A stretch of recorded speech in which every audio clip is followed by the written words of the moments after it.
Hey Nick, congratulations. Just figured I'd ask about you as a tight end. I mean, when it comes to that position, usually versatility is a big part of it. And we just got done talking with Kwesi Adafo-Mensah about how much he values versatility. I guess how does that apply to your game? I think I'm very versatile in the pass game. I feel like I can run the routes needed to run, especially at this level. And I feel like I can hold my own in the run game. So I feel like I can do it both. And I think I'm going to be ready for when the time comes. And blocking people like DJ Wanham, who is on the Vikings. He played with me at South Carolina, so I've got experience against guys who play at this level. So just knowing that, and I feel like I can be a deep threat, and I can be a short game. If you need me 3rd and 5, 3rd and 6, I can be a guy that they can rely on for the most part. Is that something that you like about the position in general? Is that it asks to kind of be half receiver, half lineman? Yes, sir. Everybody loves being more of a receiver than a lineman, but you gotta pay your dues. So if they ask you to block, that's something that helps you out at that position because the defensive end don't know if you're going to release for a route or if you're going to stay in for the run game. So you got multiple options you can do, and if nobody understands or knows what you're going to do, then you have that advantage at the start. Lindsey Young. Hey, welcome to the team. You mentioned DJ Wanham, so I was just curious how much of a relationship or friendship you still have with him, and have you been able to talk to him kind of throughout this process about what if you landed with the Vikings, that kind of thing? No, I haven't talked to him much. I'm pretty close with his brother Dylan, who is still at South Carolina, because me and him are more of a me and DJ are more opposite because it's offense defense, but Dylan was an offensive tackle, so I talk to him all the time. Especially throughout practice. So I have a better relationship with him. But, I've talked to DJ multiple times. We congrats each other all the time about, certain accomplishments we've had. But he's a good dude, and he knows how to act like a professional and play like a professional. And that's why you see him on highlights all the time because he is that guy who can make that play. So going against him is going to be fun, though. We've had talks before, so it'll be nothing new. I'll just go in and get to work, and, me and him are going to battle at it for as much as we can during practice and stuff. Mark Craig. Hey, Nick, as your brother going in the 3rd round, I wonder how much you talked to him about the process. And now that you're a 7th rounder, what expectations come with the 7th round, and more pressure, less pressure being picked later in the draft? Oh, I'm not really worried about where I went in the pick. It wasn't stressful, but I was getting a couple calls from different teams just checking in. And, at that time when you get a call, you expect it to be, the people you want it to be. So I'm glad. Oh, my God. Sorry. Thanks, Frank. Sorry, I got dogs everywhere. But I got one of those. He does the same thing. My mom's a big foster as well. So we used to have 8, but we just put them up to, I think they're going to Canada. Frank, can you go and be quiet, please? Thank you.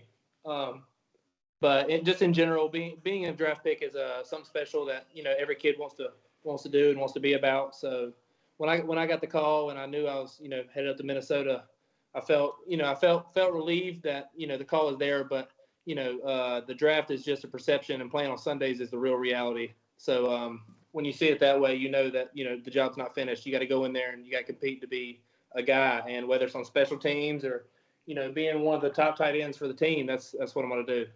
What other teams were calling you? I would like to not discuss that. I had about 5 or 6, but none of them pulled the trigger. So what matters now is the Vikings, and that's it. You're already a veteran. You're dodging questions. Welcome to the league. Yes, sir. Thank you very much. We'll go back to Matt. And Nick, I was just wondering about your brother's experience in the NFL and just how much he's been able to share with you about what it's like when you get to the league. He taught me a lot about just keeping it as professional as possible. When you get there, everything's done in professional mode. I mean, I'm going to be, beside this ain't college no more. I'm not some kid. I'm going to be beside people who, have 8 and 10-year-old kids.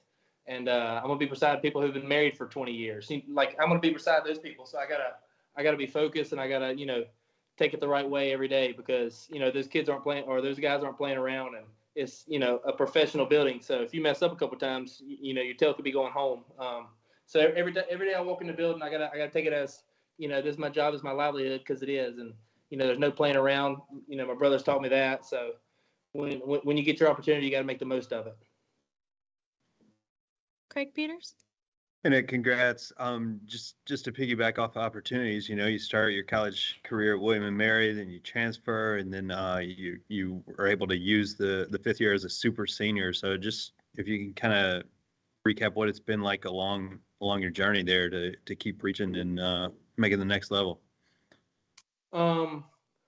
Well, when it comes to life, I don't have one of those, sad situations or situations where I had to, get it out of the mud, as they say, or, come from the bottom. But when it comes to football, I did. I was very lightly recruited. I had 4 offers, all from FCS schools. I'm glad William & Mary pulled the trigger on me. I went there for 2 years. There was some background information that, that was kind of bugging me. So I decided I put enough in there to where I could play at a bigger school, something I've always dreamed about. I transferred. It was between LSU and USC, and I chose South Carolina, closer to home, closer to my friends and family to watch me.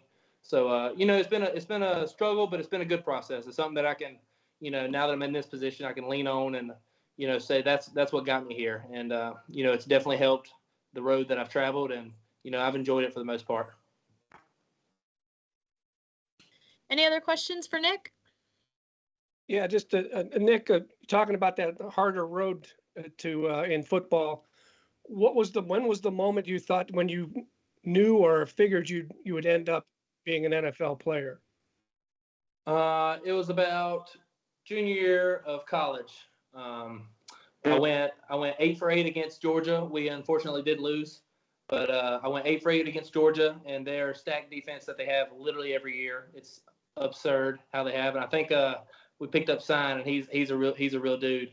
So playing against those guys, I went 8 for 8.